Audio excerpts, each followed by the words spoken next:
Hello everyone, I am welcome back to my another exciting video. तो आज हम करने जा रहे हैं वन शॉर्ट रिवीजन, वो भी क्लास 10th के मैथमेटिक्स का चैप्टर नंबर 2 जो है पॉलिनॉमियल्स का। तो ये जो हमारी वन शॉर्ट रिवीजन है ये होने वाली है। अगर आपका हाफ ईयरली है तो उससे पहले आप इसको देख सकते हैं। अगर आपके स्कूल में नॉर्मल टेस्ट होने वाला है, साइकिल टेस्ट हो गए या रेगुलर टेस्ट हो गए, तो आप इस वीडियो को देख सकते हैं। या फिर अगर आप CBSE बोर्ड में मैथ्स का एग्जाम से अगर आप सिर्फ पहले देखना चाहते हैं तो भी आप देख सकते हैं। इस वन शॉट में हम सिर्फ और सिर्फ रेलिवेंट पॉइंट्स को लेके हर एक पॉइंट हम कवर कर लेंगे, हर एक हम फॉर्मूला इसमें कवर कर लेंगे। लेकिन अगर आप डिटेल्ड एक्सप्लेनेशन चाहते हैं, आपके पास अभी टाइम है, अभी आप एक रिवीजन करना चाहते हैं, नॉर्मल रिकैप करना चाहते हैं, तो लॉन्ग वीडियोस जो है वो भी हमारे चैनल पर ही अपलोडेड है, आप जाके उन्हें भी ज़रूर देख लीजिएगा। फिलहाल मैं वन शॉट स्टार्ट कर रहा हूँ ताकि आप जल्दी जल्दी सारे चैप्टर्स को रिवाइज कर सकें। बात करें पॉलिनॉमियल्स की, तो जो पॉलिनॉमियल वर्ड है ऐसी चीज़ें ना जो इसमें थ्योरी में लिखी हुई हैं, ये MCQ के फॉर्म में बहुत अच्छे से आ सकती हैं, क्योंकि जो जनरली स्टूडेंट्स हैं वो इस थ्योरी को स्किप कर देते हैं एंड एग्जामिनर वहीं से ही क्वेश्चन बनाते हैं। So you need to be very careful about this theory portion. Polynomial word जो है ये आता है पॉली वर्ड, पॉली मतलब मैनी। पॉली वैसे भी आपने कई जगह सुना होगा, पॉलीगैमी, पॉलीगैमस, इन सारे वर्ड्स में पॉली मतलब सो मैनी एंड नॉमियल मतलब terms. So many terms, many terms, इन सात को मिला के बना पॉलिनॉमियल्स। मतलब बहुत सारी टर्म्स कंबाइन हुई to form a singular term that is polynomials. कैसे, अभी देखेंगे आप। A polynomial is made up of terms that are only added, subtracted या फिर मल्टीप्लाइड। पॉलिनॉमियल सिर्फ उन्हीं टर्म्स से बनेगा जो कि या तो आपस में ऐड हो रही हों या फिर एक दूसरे से सब्ट्रैक्ट हो रही हैं या फिर आपस में दोनों मल्टीप्लाई हो रही हों। इसके अलावा अगर डिविजन में हो तो भी पॉलिनॉमियल नहीं बन सकता है। सिर्फ और सिर्फ 3 केस हैं। MCQ में क्वेश्चन आएगा, in which of the following the polynomial term is not made? Addition, subtraction, multiplication and division. आप क्या आंसर मार्क करेंगे कमेंट सेक्शन में बताइए जल्दी से। A quadratic polynomial in x with real coefficient is a form ax² plus bx plus c। अगर मैं कोई कोफिशिएंट x मान लूँ तो अगर मेरे को एक क्वाड्रेटिक पॉलिनॉमियल की इक्वेशन फॉर्म करनी हो तो वो कैसे फॉर्म होगी? ax² plus bx plus c। यही इस चैप्टर की मेन इक्वेशन है, जहाँ पे बोला जाता है that a and b and c are real numbers।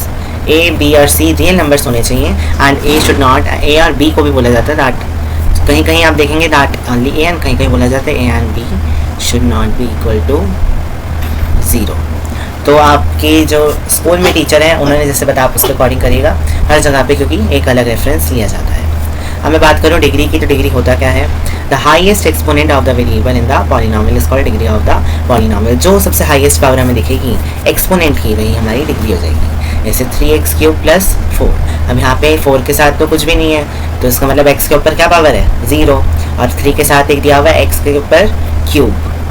अब क्योंकि क्यूब यहाँ पे दिया हुआ है और 4 के साथ मैं बोल सकता हूँ x के ऊपर 0 लगा हुआ है, x के ऊपर 0 मतलब इसकी वैल्यू 1 होगी तो आंसर 4 ही मिलेगा। तो 0 और 3 में से सबसे ज़्यादा क्या है? 3 होता है, तो डिग्री कितनी हो गई?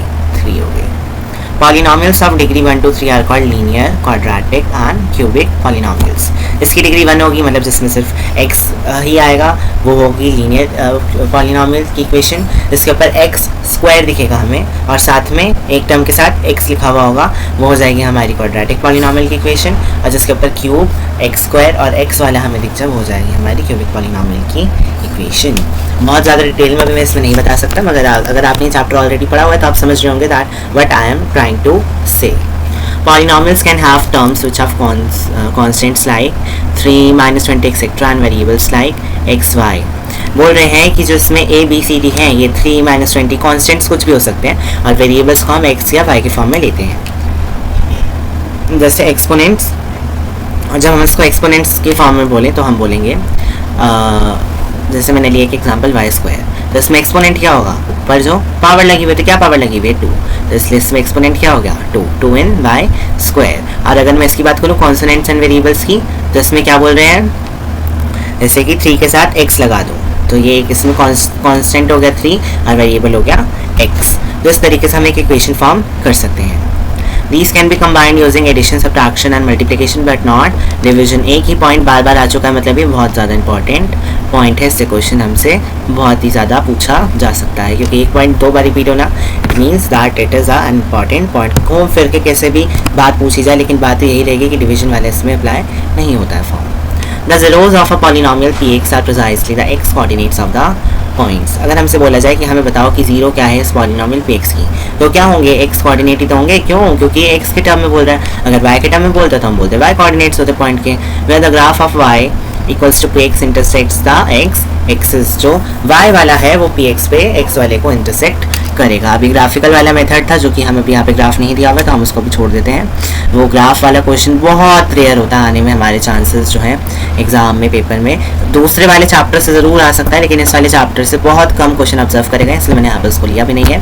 बट अगर आप चाहेंगे then I can also make a video for that, because वो अपने आप में ही एक बहुत बड़ा कॉन्सेप्ट है, टॉपिक है। तो आप समझना चाहें तो बता दीजिएगा कमेंट सेक्शन में। फिलहाल मैं आगे प्रोसीड कर जाता हूँ थ्योरी और फॉर्मूलेज पे। If alpha and beta are the zeros of a quadratic polynomial. अगर मैं बोलूँ अल्फा और बीटा जो है, मैंने किसी भी पॉलिनोमियल की, पॉलिनोमियल क्वाड्रेटिक पॉलिनोमियल मतलब डिग्री कितनी होगी इसकी 2, और जितनी डिग्री उतनी इसकी 0। कितनी 0 होंगी? 2 ही तो 0 होंगी, तो बोल रहे एक 0 अल्फा और एक 0 बीटा है। और जो पॉलिनोमियल है वो क्या दिया हुआ है हमें, a² + bx + c। तो अगर हमसे बोला तो सम ऑफ जीरोस बताइए, तो अल्फा प्लस बीटा हो गया सम ऑफ जीरोस। तो इसको एक एक्सप्रेशन के फॉर्म में लिखते हैं -ba, ये जो b है और ये a है, equals to minus coefficient of x upon coefficient of x²। वही बात बोली गई है। कोफिशिएंट ऑफ x क्या है, x के साथ क्या कोफिशिएंट दिया हुआ है, b कोफिशिएंट दिया हुआ है और साथ में माइनस का साइन जो कि यहाँ पे भी लगा हुआ है। और कोफिशिएंट ऑफ x² का कोफिशिएंट क्या है, a ही तो है, तो a यहाँ पे हमने नीचे लिख दिया। तो इसको एक तो इन्होंने इक्वेशन के फॉर्म में लिखा हुआ और एक इन्होंने इसका फुल फॉर्म लिखा हुआ है। और अगर मैं वही बात करूँ प्रोडक्ट ऑफ जीरोस की, तो वो आ जाता है c upon a, that is constant term जो ये लास्ट वाला c है अपॉन कोफिशिएंट ऑफ x² का कोफिशिएंट क्या है, a है। अब इसी से ही हमारे बहुत सारे क्वेश्चन जो हैं वो आते हैं, क्वेश्चन पेपर में पूछे जाते हैं। So you need to be very careful about such questions. आपको इन्हीं क्वेश्चंस के आसपास जो अपने क्वेश्चंस को लेके जाना है हर जगह से, क्योंकि ऑब्जर्वेशन के अकॉर्डिंग इन्हीं पे ही क्वेश्चन आया जाता है ज़्यादातर। If alpha beta and gamma are the zeros of cubic polynomial. अगर मैं क्यूबिक पॉलिनोमियल की बात करूँ, क्यूबिक में डिग्री ऑफ फ्रीडम कितनी हो जाएगी, sorry not degree of freedom, degree कितनी हो जाएगी, 3 हो जाएगी। तो अगर डिग्री 3 हो गई तो जीरोस कितनी हो गई, जितनी डिग्री उतनी जीरोस, जीरोस भी कितनी हो गई, 3 हो गई। तो मैंने बोल दिया इसकी पहली 0 को अल्फा, दूसरी 0 को बीटा एंड तीसरी 0 को गामा। तो अल्फा बीटा गामा जीरोस हैं इस क्यूबिक पॉलिनोमियल के। तो अब हमसे बोला जा रहा है कि अगर हमें बोला जाए कि सम बताओ जीरोस का, तो क्या होगा, alpha plus beta plus gamma. तो अगेन उसी फॉर्म में हम इसको रिप्रेजेंट करेंगे -b अपॉन a, जो कि यहाँ पे हमने लिख दिया है, लेकिन इसमें कुछ बदल गया है। वो क्या है कि इसमें x² वाले के साथ हम लिखेंगे, पहले हम x वाले के साथ लिख रहे थे और यहाँ पे x³ आ गया, जबकि यहाँ पे x² दिया हुआ था। तो बस डिफरेंस थोड़ा सा ही रहेगा, लेकिन बात वही रहेगी कि ऊपर तो b ही आएगा और नीचे a ही आएगा, चाहे वो किसी भी पोजीशन हो, x³ के साथ दिए हों, x² के साथ दिए हों, लेकिन आने हमेशा ऊपर b और a ही है। और बोला जाए प्रोडक्ट बताओ, तो प्रोडक्ट में क्या होगा, c अपॉन a, वैसे ही जैसे पहले था, लेकिन इस बारी c के साथ कुछ दिया हुआ है कोफिशिएंट। तो वो क्या है, x का कोफिशिएंट क्या होगा c, और कोफिशिएंट ऑफ x³ हमने ले लिया a को। और अगर बोला जाए अल्फा बीटा गामा, तीनों को मैं मल्टीप्लाई कर दूँ आपस में, तो हमारे पास एक टर्म निकल के आएगी -d अपॉन a। ये जो इसमें d एक कांस्टेंट था वो वाला टर्म, कांस्टेंट टर्म, और कोफिशिएंट ऑफ x³ जो कि a ही होता है। अब बोल रहे हैं zeros of alpha and beta follows the rule of algebraic identities. Algebraic identities के जो रूल्स होते हैं, जो कि हमने क्लास 9 में पढ़े थे, वो जो है अल्फा और बीटा फॉलो करते हैं। क्या है, अल्फा प्लस बीटा का whole square equals to अल्फा² plus बीटा² plus 2 alpha beta, and अल्फा² plus बीटा² equals to alpha plus beta का whole square minus 2 alpha beta. और भी जो जितनी भी आपने एल्जेब्रिक आइडेंटिटीज़ पढ़ी हैं वो सारी यहाँ पे फॉलो हो जाएंगी, तो आप इसमें लगा के देख सकते हो। उसके क्वेश्चन भी काफ़ी बार पूछे जा चुके हैं। डिविजन एल्गोरिथम देख लेते हैं क्या बोल रहा है, that dividend equals to divisor into quotient plus remainder. तो अगर बोला जाए if px and pgx are two polynomials, दो अलग अलग पॉलिनोमियल्स है px और gx, तो एंड gx जो है वो 0 के इक्वल नहीं है, तो क्या बोल सकते हैं हम, px equals to gx into qx into rx। gx क्या हो गया यहाँ पे, डिवाइजर हो गया, qx क्या हो गया, क्वोशिएंट हो गया, और r क्या हो गया, रिमाइंडर हो गया। और वहीं px जो है वो क्या हो गया, हमारा डिविडेंड हो गया। तो ये डिविजन एल्गोरिथम को फॉलो करता है। और भी कुछ बातें रिमेंबर करने की, that R X equals to 0। अगर आर एक्स जो है यहाँ पे ये आर एक्स 0 हो जाए तो जी एक्स फैक्टर बन जाता है पी एक्स का, और अगर आर एक्स 0 नहीं होता तो हम सबट्रैक्ट करते हैं आर एक्स को पी एक्स में से, क्योंकि यहाँ पे पॉजिटिव का है, उधर की तरफ लेके जाएंगे तो P X minus R X हो जाएगा। And then the new polynomial form is a factor of G X and Q X. जो एक नया हमारे पास पॉलिनोमियल फॉर्म होकर आएगा वो फैक्टर हो जाएगा जी एक्स और क्यू एक्स का। यहीं तक थी हमारी आज की एक्सप्लेनेशन वीडियो। आई होप आपको समझ में आ गया होगा पूरा का पूरा एक्सप्लेनेशन, पूरा का पूरा चैप्टर। कुछ भी अगर नहीं समझ में आया है तो कमेंट में तुरंत लिख दीजिए, आपके कमेंट का जवाब तुरंत के तुरंत दिया जाएगा। एंड और कुछ अगर आपको और किसी चैप्टर का चाहिए तो वो भी आप ज़रूर बताइएगा। अब हम मिलेंगे अपनी नेक्स्ट वीडियो में। Till then good bye.